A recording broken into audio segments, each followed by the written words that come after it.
در رب په سپېڅلي نامه سلامونه ستړي مسئ. لنډو خبرونو ته مو توت هرکلی کوم. زه مو قربانه مزدفع کاکړ. د اسلامي اماراتو یو پلاوی د اقتصاد وزارت سرپرست دین محمد حنیف په مشرۍ د ترانس همپالي د نړیوالې همکاري مجموعې په 4م کانفرانس کې د ګډون په هدف چین ته د شیجانګ سیمې ته رسېدلی.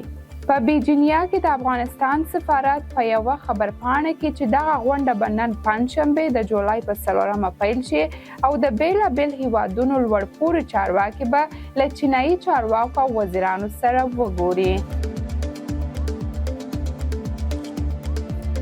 استرالیا رسنیو خبر ورکړی چې دغه هیواد د کارګرو ګوند افغان الاصل سناتوري فاطمه فیمان چې شاوخوا یو میاشت وړاندې له فلسطین څخه د ملاتړ له امله تر نیوکې لاندې وه، د دغه ګوند له غړیتوبه په رسمي ډول استعفا کړې ده. اغلې پیمان ویلي چې زما وجدان اجازه نه راکوي چې نور کارګر ګوند کې پاتې شم. د امریکا د دفاع وزیر لوید اسټن اعلان وکړ چې امریکا به ډیر ژر اوکراین ته د سپاسه 2.3 میلیارډ ډالرو په ارزښت د پوځي مرستو یو نوې بسته برابر کړي. د متحده ایالاتو په نوې بستې کې به د اوکراین د هوایي دفاع سیستم لپاره د ټانک ضد وسلې او مدافع کوونکي توغندۍ شامل وي او د نیسمس او پټرول توغندۍ پیروي به ګړندوی کړي.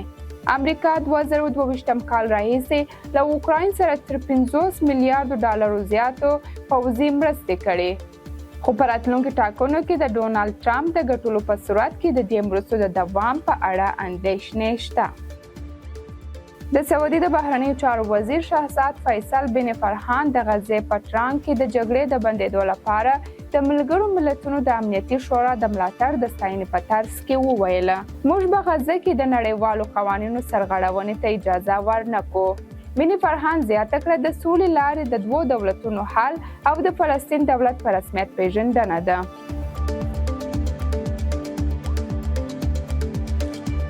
د اوکراین ولسمشر یو ځل بیا له لویدیځو هیوادونو څخه خپل غوښتنه تکرار کړه چې اوکراین ته پرمختللي هوایي دفاعي سیستم او د اوږد واټن ویشتونکي توغندۍ ورکړي.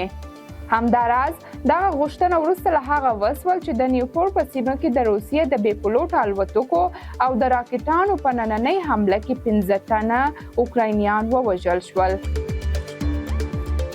د بریتانیا پارلماني ټاکنې د پنجشنبې په ورځ د جولای په 14مه په انګلستان، ویلز، سکاټلند او شمالي ایرلند کې د رای ورکولو په سبب باندې 40,000 مرکزونو کې فایل شي. په بریتانیا کې دا ټاکنې یو ډیره مهمه پیښه ګڼل کیږي ځکه چې کېدای شي د حکومت د بدلون لامل شي او په دې توګه په دغه هیواد کې د محافظه کارانو 14 کلنه حکومت پای ته ورسوي. د نظر پوښتنې نږدې ټول نظرونه د محافظه کارانو ګوند لپاره سخت ماتې په ګوته کوي ځکه چې د ریشي سنګ په مشرۍ واکمن ګوند ته ماته او د کارګر ګوند لپاره بریا.